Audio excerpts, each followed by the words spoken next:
dalam Yesus Kristus Tuhan kita. Amin. Selamat hari Minggu buat kita semua.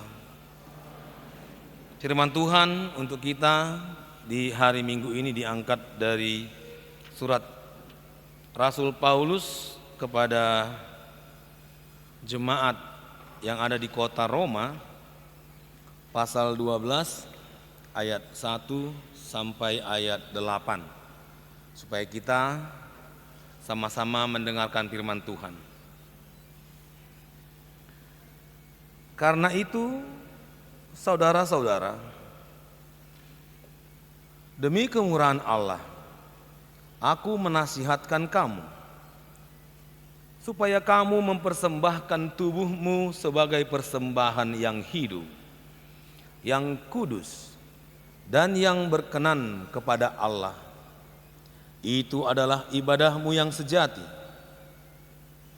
Janganlah kamu menjadi serupa dengan dunia ini, tetapi berubahlah oleh pembaharuan budimu, sehingga kamu dapat membedakan manakah kehendak Allah, apa yang baik, yang berkenan kepada Allah, dan yang sempurna. Berdasarkan kasih karunia yang dianugerahkan kepadaku, aku berkata kepada setiap orang di antara kamu, janganlah kamu memikirkan hal-hal yang lebih tinggi daripada yang patut kamu pikirkan, tetapi hendaklah kamu berpikir begitu rupa, sehingga kamu menguasai diri menurut ukuran iman yang dikaruniakan Allah kepada kamu masing-masing. Sebab sama seperti pada satu tubuh, kita mempunyai banyak anggota, tetapi tidak semua anggota itu mempunyai tugas yang sama. Demikian juga kita, walaupun banyak, adalah satu tubuh di dalam Kristus, tetapi kita masing-masing adalah anggota yang seorang terhadap yang lain. Demikianlah kita mempunyai karunia yang berlain-lainan, menurut kasih karunia yang dianugerahkan kepada kita. Jika karunia itu adalah untuk bernubuat, baiklah kita melakukannya dengan iman kita. Jika karunia itu untuk melayani, baiklah kita melayani. Jika karunia untuk mengajar, baiklah kita mengajar. Jika karunia untuk menasihati, baiklah kita menasihati. Siapa yang membagi-bagikan sesuatu, hendaklah ia melakukannya dengan hati yang ikhlas. Siapa yang memberi pimpinan, hendaklah ia melakukannya dengan rajin.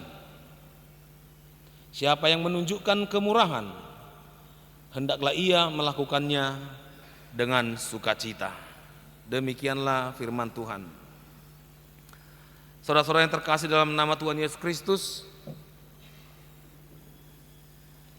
Rasul Paulus kembali mengingatkan orang-orang yang percaya supaya mereka selalu menggumuli hidupnya di dalam kebenaran,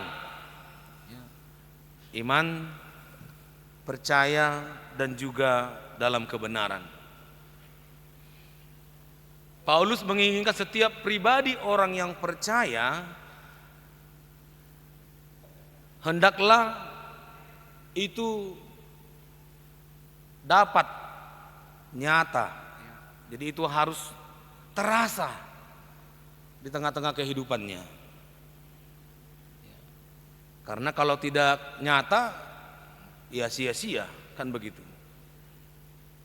Sama seperti saya sering nasihati kepada anak-anak kami, anak Sidi ini. Kalau dibilang, udah Sidi nak, lagi belajar Sidi ya? Iya. Tapi gak ada perubahan. Gak Sidi sama aja. Begitu dia. Maka orang tuanya akan mengatakan demikian. Percuma dia CD. Kalau tidak ada perubahan, masa sama aja dengan yang nggak CD? Beda dong, kan begitu. Orang yang belajar dikhususkan itu akan merasakan dampak dari pembelajaran secara khusus itu firman Tuhan, ya. 2 Timotius 3 itu. Firman Tuhan itu bermanfaat.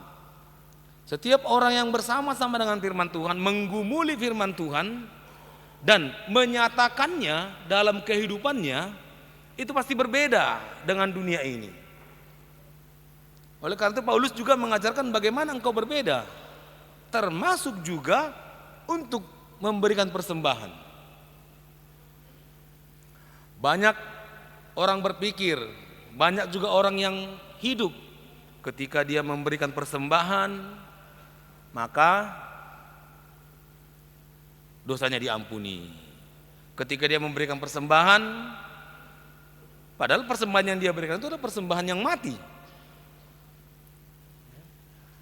Padahal itu sebuah pengajaran.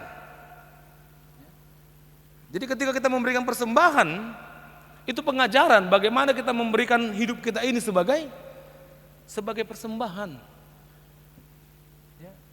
Jadi bagaimana pengajaran yang engkau alami dalam firman Tuhan itu dapat kau pertunjukkan dalam kehidupan. Bagaimana kita mempersembahkan persembahan kita di hadapan Tuhan, begitulah kita menyerahkan hidup kita sebagai persembahan yang hidup. Tadi dikatakan dalam ayat yang pertama, persembahan yang benar, ya, yang kudus dan yang berkenan kepada Allah, itu adalah ibadahmu yang sejati. Jadi setiap gerak-gerik hidupmu adalah persembahan sebenarnya. Jadi bagaimana itu menjadi persembahan? Maka engkau harus selalu menghubungkannya dengan firman Tuhan. Maka engkau harus selalu menggumulinya dalam firman Tuhan. Jadi kita tahu kebenarannya, ya. Mengapa harus ke gereja? Ya. Jangan waktu CD aja ke gereja, udah nanti lepas CD nggak datang lagi gereja. Berarti kau tidak tahu kebenarannya. Jangan sewaktu perlu aja kita ke gereja. Nanti akhirnya kita punya iman seperti ban serap itu kan, ketika perlu aja. Tidak. Kita harus selalu, supaya kita dapat hidup berbeda dengan apa yang dilakukan oleh dunia ini. Jadi ada pengajaran, ada teori, ada juga langsung kita mempraktekannya. Firman itu harus menjadi daging. Biasanya kan kalau kita makan kan, makanan kita hendaklah menjadi daging dan darah buat kami, kan begitu kita berdoa. Ini bagaimana firman Tuhan itu menjadi daging, hidup, berkembang, dan itu memberikan dampak kepada dirimu. Jadi kita tidak lagi hanya melakukan hal-hal yang biasa, seremonial. Kalau itu kita masih akan bisa terjatuh ke dalam tipu muslihat iblis. Tapi kalau kita melakukannya dengan iman dan hidup dalam firman Tuhan yang kita lakukan langsung, maka kita akan semakin diajari untuk lebih dekat kepada Tuhan. Jadi ada pengajaran, ada juga yang harus kita lakukan, sehingga pasti kita akan mengalami pembaharuan. Dikatakan, janganlah kamu menjadi serupa dengan dunia ini, tetapi berubahlah oleh pembaharuan budimu, sehingga kamu dapat membedakan manakah kehendak Allah, apa yang baik, yang berkenan kepada Allah, dan yang sempurna. Ada pernah seorang berdoa kepada Tuhan karena dia bingung, mana sih yang benar gitu. Jadi dia berdoa, Tuhan, berikan aku kekuatan untuk merubah yang dapat dirubah. Tuhan, berikan aku hikmat untuk hidup atau mempertahankan apa yang tidak dapat dirubah. Terus doanya ketiga, Tuhan, berikan aku hikmat untuk membedakan keduanya. Jadi kita tahu mana kehendak Tuhan, mana yang harus kita jalani, mana yang harus kita rubah.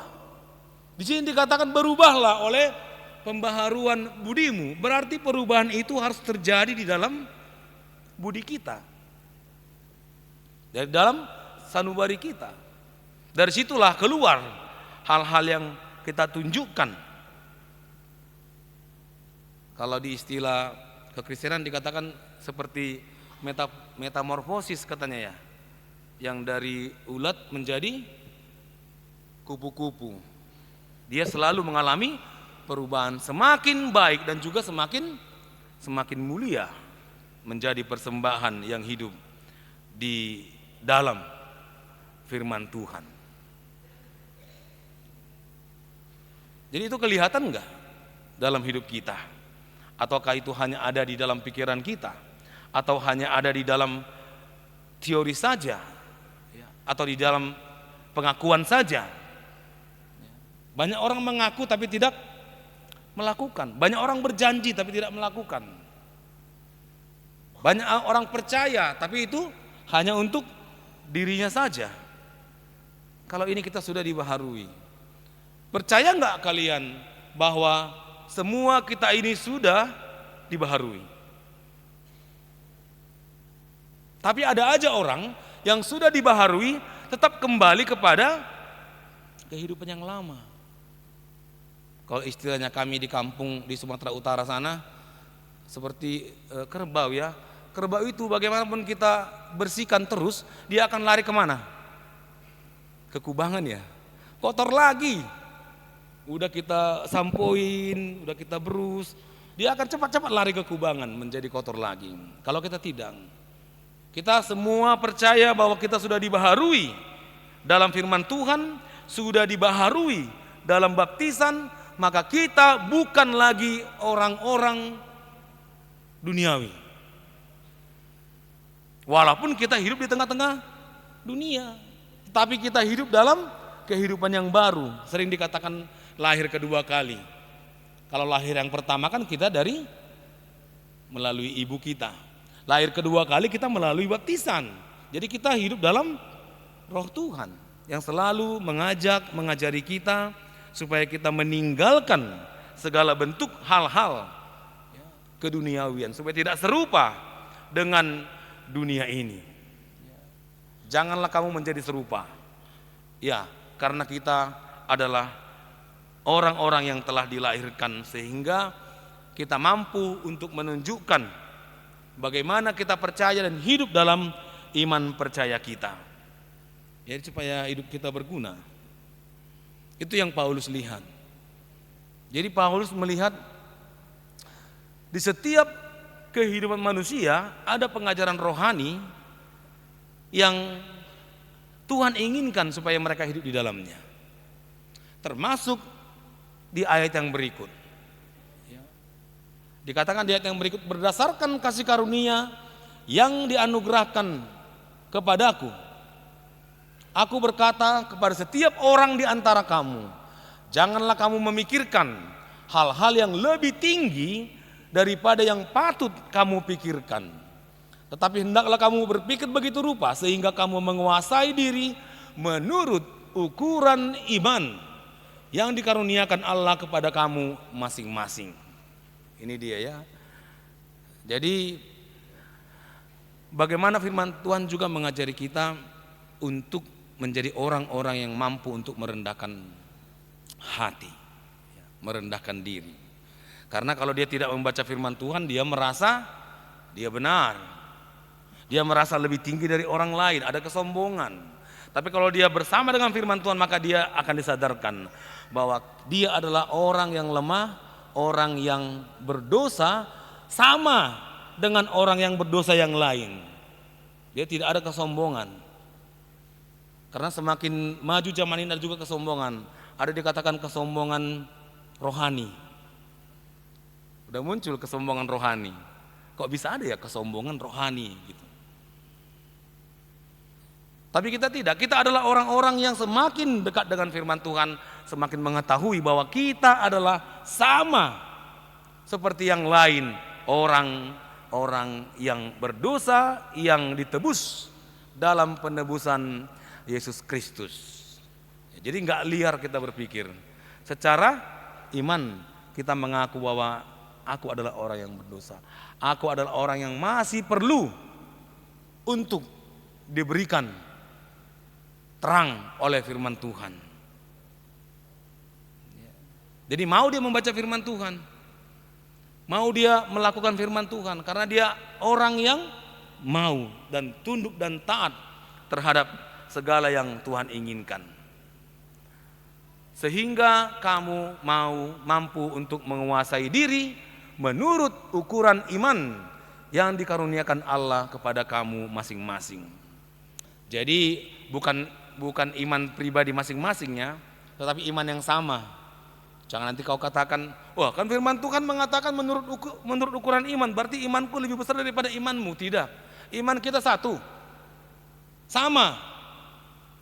Dan dalam iman itu kita bekerja. Iman kita satu, sama. Dan dalam iman yang sama itu kita bergerak. Jadi tidak ada yang berpikir macam-macam. Tidak ada. Kita yakin seluruh orang-orang yang percaya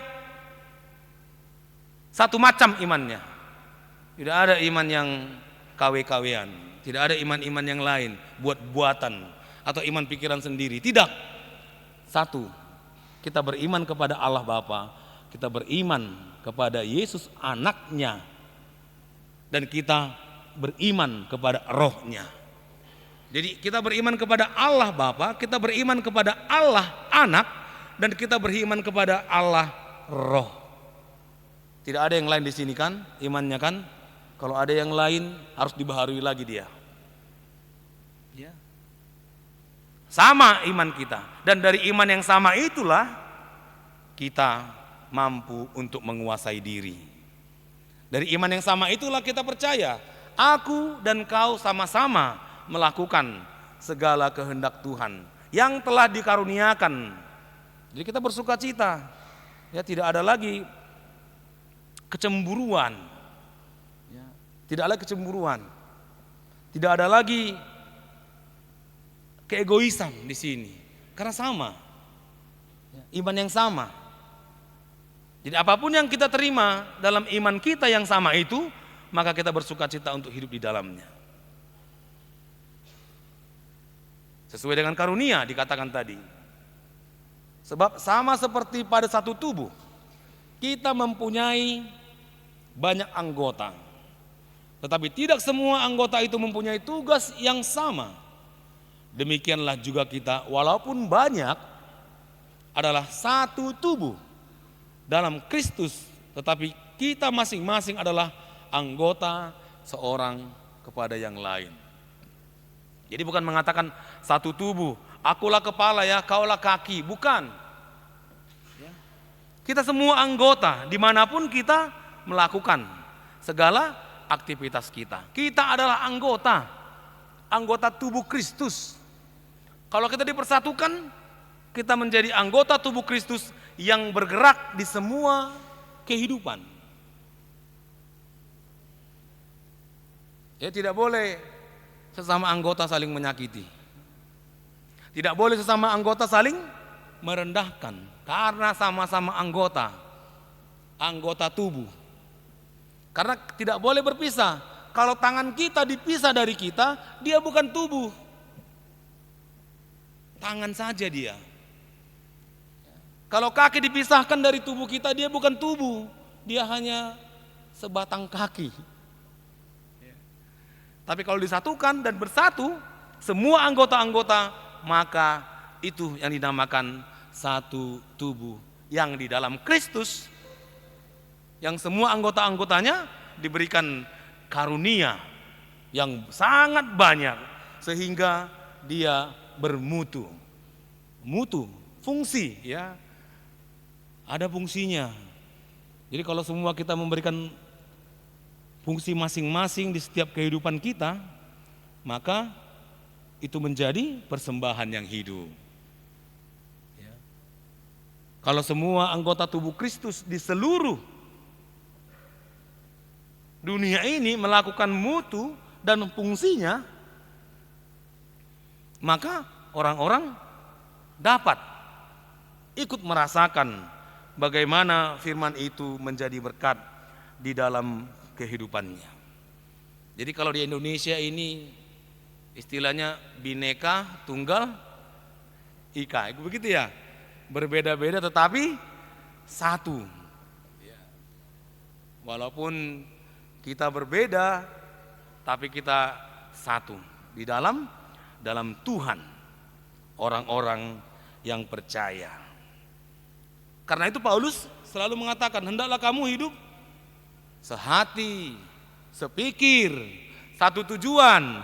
Jangan ada yang macam-macam pikirannya, jangan ada yang macam-macam hatinya, jangan ada yang macam-macam tujuannya. Tetap untuk menjadi kemuliaan nama Tuhan. Tetap mengaku bahwa kita adalah anggota tubuh Kristus dimanapun kita berada. Dan setiap anggota haruslah saling menghormati, saling mendukung, saling menopang. Justru Paulus mengatakan di Korintus, justru anggota yang paling lemah itu perlu diperhatikan dengan baik. Kata Paulus begitu. Supaya mempunyai kekuatan. Sehingga hidup kita menjadi persembahan yang benar, ibadah yang sejati secara hakikatnya, secara esensinya. Kalau ini kan kita mendengar firman Tuhan, tapi ibadah itu ada di luar sana, di mana kita menjadi persembahan yang hidup. Dari ajaran, dari firman menjadi hidup dan bekerja, merubah kita menjadi orang-orang rohani, menjadi orang-orang yang hidup, mau untuk dibaharui, mau untuk membawa kebaikan di dalam kehidupannya. Maka oleh karena saudara kami yang terkasih di dalam Yesus Kristus, tetaplah kita hidup dalam pengajaran firman Tuhan. Tetaplah kita hidup menurut ukuran iman kita yang sama di dalam firman Tuhan. Dan juga tetaplah kita merendahkan diri di hadapan Tuhan karena kita adalah sesama anggota di dalam tubuh Kristus. Walaupun karunia kita berbeda-beda. Dikatakan demikianlah kita mempunyai karunia yang berlain-lainan menurut kasih karunia yang dianugerahkan kepada kita. Jika karunia itu untuk bernubuat, baiklah kita melakukan sesuai dengan iman kita. Jadi enggak bernubuat macam-macam ya. Ada orang bernubuat, wah bentar lagi kiamat. Oh itu macam-macam itu. Yesus sudah mengatakan tidak tahu waktu dan kapan. Seperti pencuri. Kenapa dikatakan seperti pencuri? Supaya kita siaga. Kalau nggak salah seminggu ini ada razia katanya. Tadi mana itu ada razia-razia? Kok dikasih tahu ya? Supaya siaga katanya. Jadi bagaimana kita mampu hidup dalam nubuat sesuai dengan iman kita? Jika karunia untuk melayani, baiklah kita melayani sesuai dengan iman kita. Jika karunia untuk mengajar, baiklah kita mengajar ajaran yang sesuai dengan iman kita. Jika karunia untuk menasihati, baiklah kita menasihati sesuai dengan ukuran iman kita. Tidak nasihat-nasihat yang lain. Siapa yang membagi-bagikan, hendaklah ia melakukannya dengan hati yang ikhlas. Siapa yang memberi pimpinan, hendaklah ia melakukannya dengan rajin. Artinya menjadi teladan bagi orang-orang yang dipimpinnya. Siapa yang menunjukkan kemurahan, hendaklah ia melakukannya dengan sukacita. Karena Allah juga mengasihi kita dengan segala kemurahan-Nya. Supaya nyata iman kita dalam perbuatan kita, supaya melalui iman kita lahirlah perbuatan-perbuatan yang baik dan benar. Melalui iman kita lahirlah buah-buah iman atau buah-buah roh, dan kita melakukannya sesuai dengan pengajaran roh yang Tuhan berikan, yang Tuhan karuniakan dalam diri kita masing-masing dimanapun kita berada. Sesuai karunia yang diberikan kepada kita, kita bersuka cita untuk hidup di dalamnya. Semoga Tuhan memberkati, semoga Tuhan mengajari, dan juga semoga Tuhan mengingatkan kita tiap hari untuk hidup di dalam firman-Nya dan juga di dalam kasih karunia-Nya kepada kita semua. Amin, kita berdoa. Ya Allah Bapa kami yang di surga, terima kasih Tuhan atas pengajaran-Mu dalam hidup kami,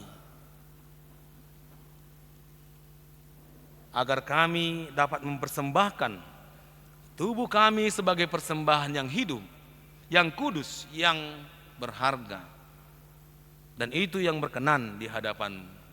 Dan itu adalah ibadah kami yang sejati. Ya Tuhan, terangi hati, jiwa, dan roh kami, agar apapun yang kami pikirkan, apapun yang akan kami lakukan, yang kami rencanakan, biarlah itu dari iman percaya kami kepadamu, agar itu menjadi kebenaran. Ajari kami Tuhan untuk mengetahui kehendak-Mu yang benar,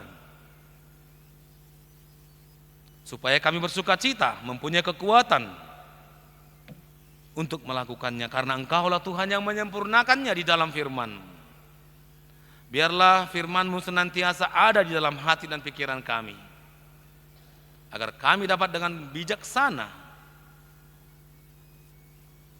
untuk melayani, bernubuat, menasihati, memimpin, dan juga mengajar kepada orang-orang di sekitar kami, di tengah-tengah keluarga kami, kepada anak-anak kami sebagai generasi gereja-Mu di masa depan. Biarlah mereka bertumbuh dalam pengajaran firman-Mu yang benar. Terima kasih Tuhan, Engkaulah yang memberkati persekutuan-Mu, menguduskannya untuk menjadi berkat di tengah-tengah dunia ini. Sempurnakan ya Tuhan segala permohonan kami, di dalam nama Yesus Kristus kami berdoa dan bersyukur.